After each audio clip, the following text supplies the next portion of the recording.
ఇంట్లో ఉండవలసిన జంతువుల బొమ్మలు ఏవి, ఉండకూడని జంతువుల బొమ్మలు ఏవి, ఏ జంతువుల బొమ్మలు ఇంట్లో ఉంటే దరిద్రం చుట్టుకుంటుంది?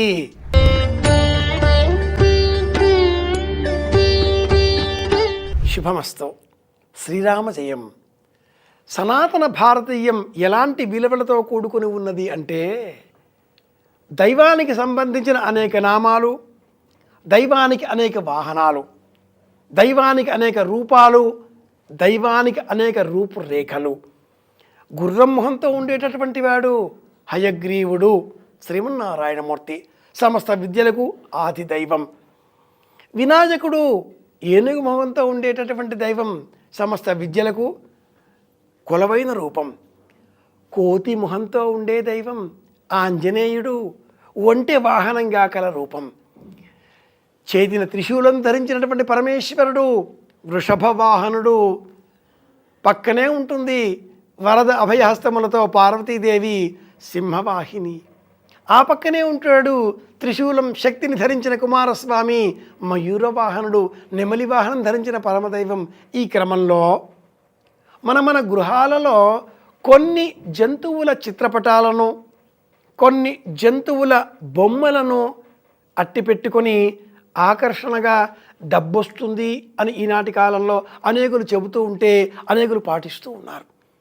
శాస్త్రం ఏం చెబుతుంది, సనాతన ధర్మం ఏం చెబుతుంది అన్న విషయాన్ని క్షుణ్ణంగా మనం పరిశీలన చేస్తే, ఇంటిలో ఉండకూడని బొమ్మల జాబితాలో గుర్రం అలాగే ఒంటె, ఈ రెండు బొమ్మలుగా చిత్ర రూపాలలో సైతం ఇంటిలో ఉండకూడదు అంటుంది శాస్త్రం.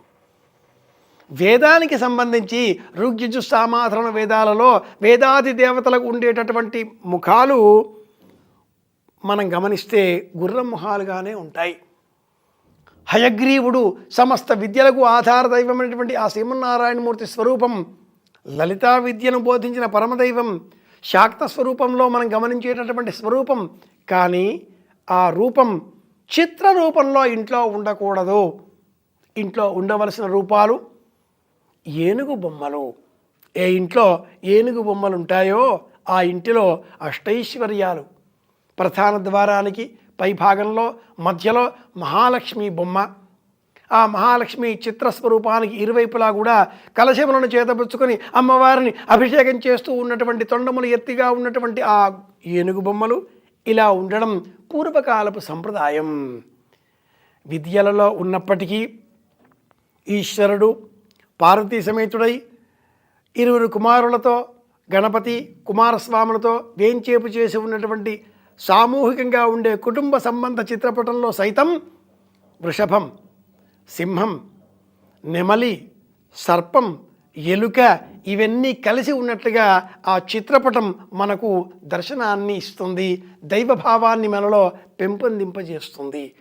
దైవంతో కూడుకుని ఉన్నప్పుడే ఈ జంతువులన్నీ తమ తమ నిజమైనటువంటి వైరస్వరూపాలను, వైరధర్మాలను మరచి ప్రవర్తిస్తాయి.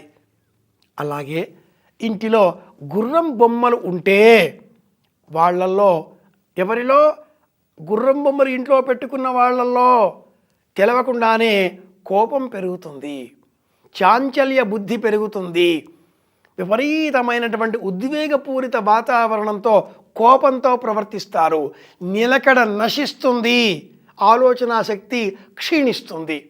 అలాగే ఏ ఇంటిలో అయితే ఒంటె బొమ్మలు ఉంటాయో, ఒంటె బొమ్మల చిత్రపటాలు ఉంటాయో ఆ ఇంట్లో ఉండేటటువంటి వారిని అజీర్ణ వ్యాధి పీడిస్తుంది, రోగాల బారిన పడే ప్రమాదము ఉంటుంది. కనుక వీటిని విడిచిపెడదాం. దేశీయమైన సంస్కృతికి ప్రతీకాత్మకంగా ఉండేటటువంటి గజేంద్ర మోక్షలకడతో ప్రధానంగా చెప్పబడినటువంటి ఏనుగు బొమ్మలను ఇంటిలో భద్రపరచుకుందాం. ఆత్మవిశ్వాసాన్ని పెంపొందింపజేసుకుందాం. సనాతనమైన భారతీయ విలువల కల రామాయణ భారత భాగవతాలను స్మరించుకుందాం.